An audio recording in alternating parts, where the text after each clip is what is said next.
Hi guys, Maikeru here. This is my video about rituals and how to push up to 2.7 million experience an hour. And this method is how pretty much everyone has got 200 mil so far, and there is over 300 players with 200 mil, so it is very fast. The requirements for this are very simple. You need 90 necromancy for the powerful rituals. You can't really do this method without the powerful rituals and access to the good attraction glyphs, so you also need overloads to boost your level from 90. There is an advantage for having 99, as you do get an extra glyph from your cape, but it is not a necessity. In addition to that, the medium task set give you a pocket slot book item that gives 6% more XP for actually doing the random events during a ritual, so that is a 6% XP bonus for this method, and I would highly recommend it. So all you have to do is select one of the powerful rituals. You can do the powerful communion, so you can get some souls for your well at the same time. Although this one is pure loss. You are spending money on ink and you're not getting anything back other than souls. Whereas if you do the essence or the necroplasm, you are getting some money back. You're getting the impure essence or the necroplasm as a output. Those outputs can then be sold to recoup some of your money. I believe the best one right now to recoup the most amount of money is necroplasm, but it does, sometimes go between them both, depending on how many people are doing what. One huge piece of advice, if you don't know it already, is the focus storage. It comes next to the output chest on the ritual site. You can put your items in there to continuously do rituals over and over again, and you don't have to keep starting them from the actual pedestal. You can do it from right underneath of you. So I've just stored some pure essence in there, and I'm going to do some powerful essence rituals for this XP. Once you've selected your ritual, all you got to do is go ahead and put all of the glyphs down that you need, that it requires, and then you'll be left with 3 empty slots. These 3 empty slots all want to be filled with attraction glyphs. You want to use attraction 3, which requires 107, but if you use an overload, especially an elder overload, it becomes very easy to get this level just by boosting. These additional glyphs are found in that drop down menu as the alteration glyphs, and you always want to be doing attraction 3.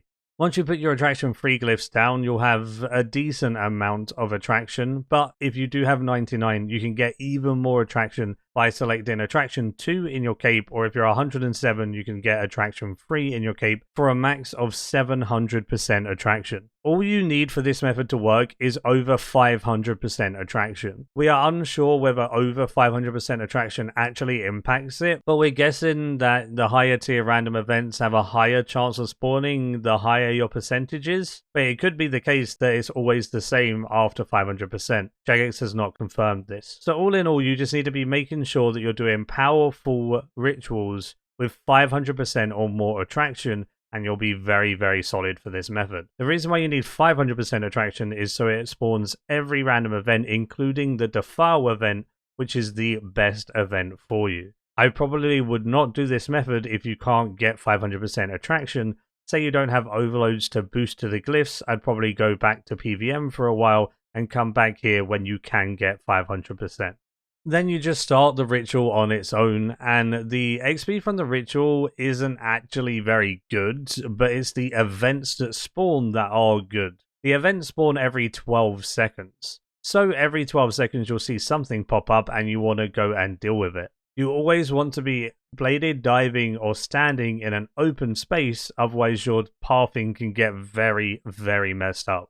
So essentially you don't want to be standing or diving on top of a glyph, because then your pathing goes crazy. So always make sure you're bladed diving or pathing to an empty space before you click on the stuff, like I have in this clip here.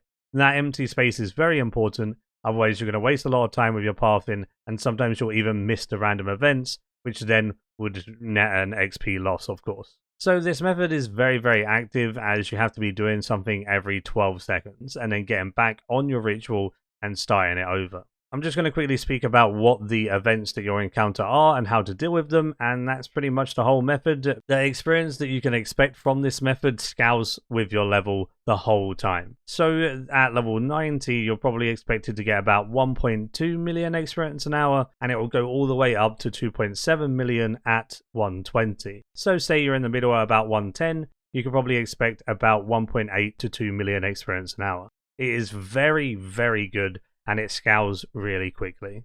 The Ghast Event is a very easy one. It will either be coming towards you. If it is coming towards you, wait until it gets close to you so you can click it without having to move much, and you can get right back on your ritual circle. If it is going across the back or something like this, I normally wait until it gets around the middle, and then I'll dive over there, click it, and surge back. That way you can kind of get a straight surge back onto the platform. The next one is just a sparkling glyph. One of your glyphs will have like this white sparkle on it. Literally just dive over to it, click it, and surge back. You're good to go. Next up is the Shambling Horror. The Shambling Horror got updated, and now it's so easy to see. One of your glyphs will glow green above it. It's very, very noticeable. All you got to do is click the horror and then click the glyph that was green. If you do miss the green and you don't know exactly where it was, you can click the horror and even spam click it to showcase that green smoke above it constantly. Next up, we have the 1, 2, 3 corrupted glyphs. What I mean by the 1, 2, 3 is they need to be pressed in order. So as you can see on screen, 1 has the one little spike on it, 2 has 2 spikes, 3 has 3 spikes. They're like a crown that gets bigger. You just need to go from 1, 2, and then 3, and then head back.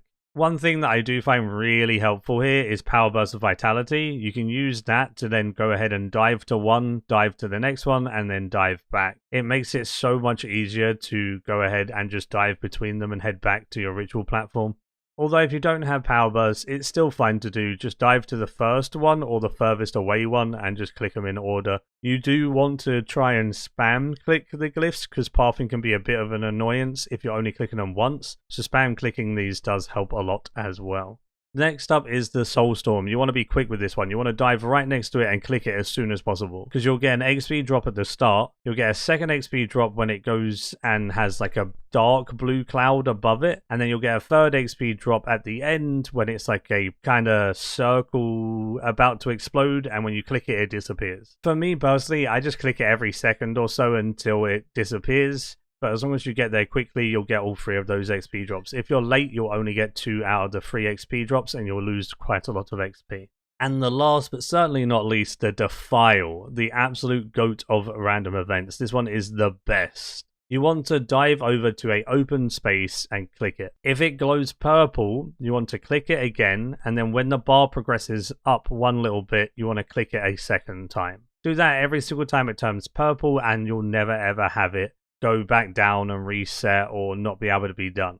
If you click it when it goes purple and don't click it a second time, sometimes it can still drain it, which is a little bit glitchy, so I just click it twice in a row to be on the safe side. So as you can see here, it turns purple, I click it, then the bar goes up a little bit, I click it a second time, and then I can leave it to its own devices for the rest of it because it didn't turn purple again. If it does turn purple again, you want to click it again, obviously. And that's literally it. That is the whole method. You just do these powerful rituals with attraction glyphs and do every single random event you see. It is crazy fast XP. It does cost a little bit of money with those inks, but the GP per hour is a lot less now that those inks are a lot cheaper. This is by far the best experience in the game, by at least double any combat methods, so it's pretty damn good. If you have any questions, feel free to let me know in the comments down below, and if you've made it this far into the video, as always, you're an absolute legend, and until next time, see ya.